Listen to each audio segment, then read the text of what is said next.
हर किसी के पर्सनैलिटी का एक इम्पॉर्टेंट पार्ट होता है उसकी स्माइल। और स्माइल हमारी आती है हमारे दांतों से, हमारे टीथ से। और अगर बाय चांस आपके टीथ टेढ़े मेढ़े, आगे पीछे या भरे भरे या बहुत ज़्यादा खुले खुले हैं तो वो आपकी पर्सनालिटी को थोड़ा डाउन कर देते हैं।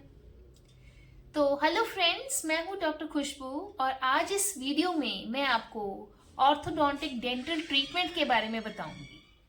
तो सबसे पहले मैं ये बताऊंगी कि ये किन लोगों को किन केसेस में लेना चाहिए। उसके बाद इसके टाइप्स बताए जाएंगे। फिर ये किस एज ग्रुप पे हमें करवाना चाहिए और इसमें कितना टाइम लगता है ट्रीटमेंट में। और लास्ट में कॉस्ट बताई जाएगी कि हर ट्रीटमेंट पे कितनी कॉस्ट लगती है आपकी लोकेशन के अकॉर्डिंग। तो सबसे पहले जानिए ये किन कंडीशंस पे डेंटल ऑर्थोडोंटिक ट्रीटमेंट लिया जाता है। अगर तो आपके दांतों में बहुत ज़्यादा स्पेसिंग है, जैसे कि आप देख रहे हैं, या फिर बहुत ज़्यादा क्राउडिंग है, दांत बहुत ज़्यादा भरे भरे हैं, या फिर दांत आपके आगे हैं नॉर्मल से या फिर वो पीछे हैं, तो इन सब केसेस में ये डेंटल ऑर्थोडोंटिक ट्रीटमेंट लिया जाता है। जानते हैं इनके टाइप्स। ये 4 तरीके के होते हैं। सबसे पहले होता है हमारा मेटालिक ब्रेसेस, दूसरा हमारा सिरामिक ब्रेसेस, तीसरा लिंगुअल ब्रेसेस और चौथा क्लियर अलाइनर्स या फिर उनको इनविजिबल अलाइनर्स भी बोलते हैं। तो जानिए मेटालिक ब्रेसेस के बारे में। जैसे कि आप देख रहे हैं, ये एक मेटल के छोटे छोटे हम दाने दांतों के ऊपर लगाते हैं और उनके ऊपर हम वायर लगाते हैं। ये दोनों चीज ही मेटल की होती हैं। तो इसकी मेरिट्स क्या होती हैं? एक तो ये लगभग सारे केसेस को ठीक कर सकता है, ये स्ट्रॉन्ग होता है और इसकी कॉस्ट भी बहुत ज़्यादा नहीं होती। और जानते हैं इसके डीमेरिट्स। ये देखने में इतने अच्छे नहीं होते, एस्थेटिक इनका इतना अच्छा नहीं होता, तो लोग बहुत जल्दी नोटिस कर लेते हैं कि आपने तार लगवाई हुई है। दूसरा, थोड़ा डिस्कम्फर्ट भी दे सकते हैं।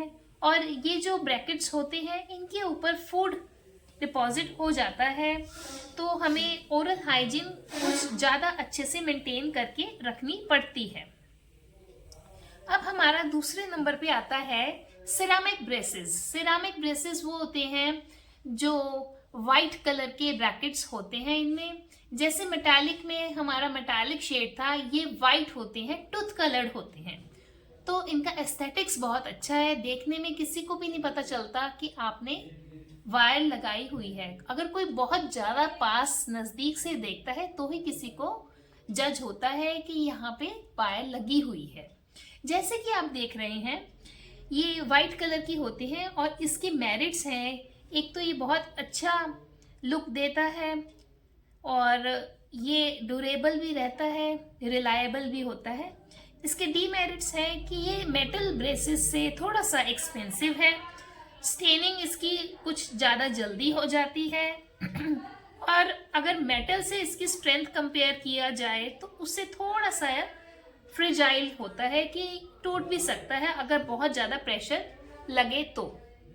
अब तीसरे नंबर पे हमारे आते हैं लिंगुअल ब्रेसेस। लिंगुअल ब्रेसेस जैसे कि आप देख रहे हैं, ये वो ब्रेसेस होते हैं जो हमारे दांत के अंदर की तरफ लगाए जाते हैं, दांतों के अंदर की सरफेस पे लगाए जाते हैं। ये बिल्कुल भी विजिबल नहीं होते और कोई भी आपको नहीं कह सकता कि आपने ब्रेसेस लगाई हुई हैं। इसके मेरिट्स ये हैं, एक तो ये इनविजिबल रहता है और बहुत इफेक्टिव रहता है कॉम्प्लेक्स केसेस के लिए, और सरफेस जो स्टेन्स होते हैं दांतों के ऊपर वो ये नहीं करता। इसके डीमेरिट्स में सबसे पहले तो ये थोड़ा एक्सपेंसिव है, सिरामिक ब्रेसेस से भी ज़्यादा एक्सपेंसिव है और इसकी साफ सफाई थोड़ी ज़्यादा करनी पड़ती है और कई बार शुरुआती दिनों में ये स्पीच प्रॉब्लम्स भी कर सकता है। चौथे नंबर पे आता है इनविजिबल अलाइनर्स, जिनको हम क्लियर अलाइनर्स भी बोलते हैं। जैसे कि आप देख रहे हैं, ये एक ट्रांसपेरेंट प्लेट्स होती हैं, नंबर ऑफ प्लेट्स आती हैं ये, और हम ये पेशेंट्स को दे देते हैं। कुछ टाइम के बाद ये प्लेट्स चेंज करनी पड़ती हैं, जैसे कि आपके डेंटिस्ट आपको रिकमेंड करें ये वैसे चेंज की जाती है। इसके मेरिट्स देखें तो ये बिल्कुल ही इनविजिबल है और किसी को भी पता नहीं चलता कि आपने कुछ प्लेट लगाई हुई है। इसको हम खुद से निकाल सकते हैं, खुद से लगा सकते हैं, रिमूवेबल है, डाइटरी रिस्ट्रिक्शन नहीं रहती, आप इससे कुछ भी खा सकते हैं। पेशेंट्स को ये बहुत ज़्यादा कंफर्टेबल लगता है और ये साफ करना भी आसान है। ओरल हाइजीन बहुत अच्छी मेंटेन रहती है। अगर इसके डीमेरिट्स देखें तो सबसे पहले है कि हम बहुत ज़्यादा जो सीवियर केसेस होते हैं माइल्ड अलाइनमेंट्स के, उनमें ये यूज़ नहीं कर सकते और ये बहुत ज़्यादा एक्सपेंसिव है।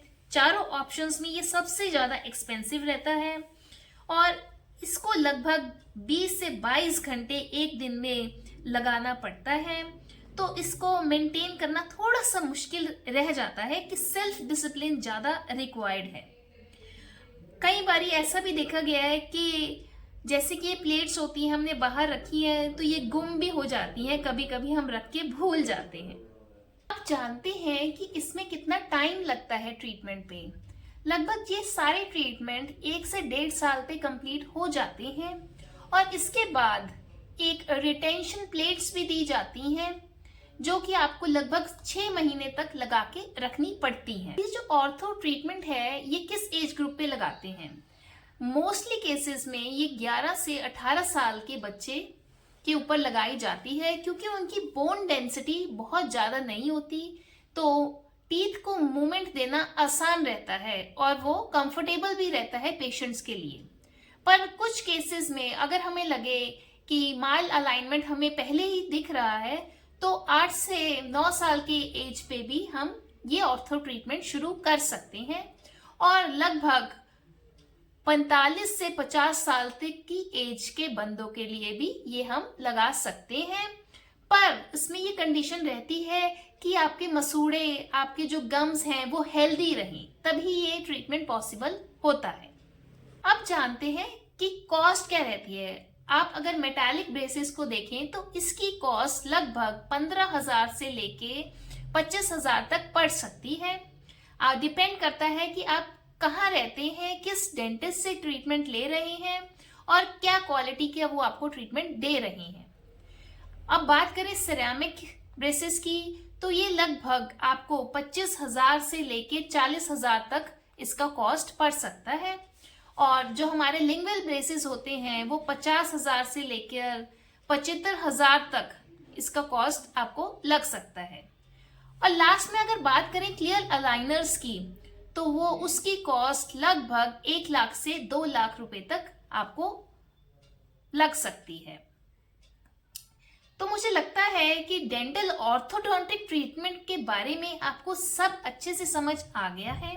अगर आपको इसके रिगार्डिंग कुछ भी जानना है तो मुझे कमेंट करके पूछ सकते हैं। अगर आपको वीडियो अच्छी लगे तो लाइक ज़रूर करिए, फैमिली और फ्रेंड्स के साथ शेयर करना मत भूलिएगा और मेरी आने वाली वीडियोस की अपडेट के लिए सब्सक्राइब ज़रूर करिए। Thank you.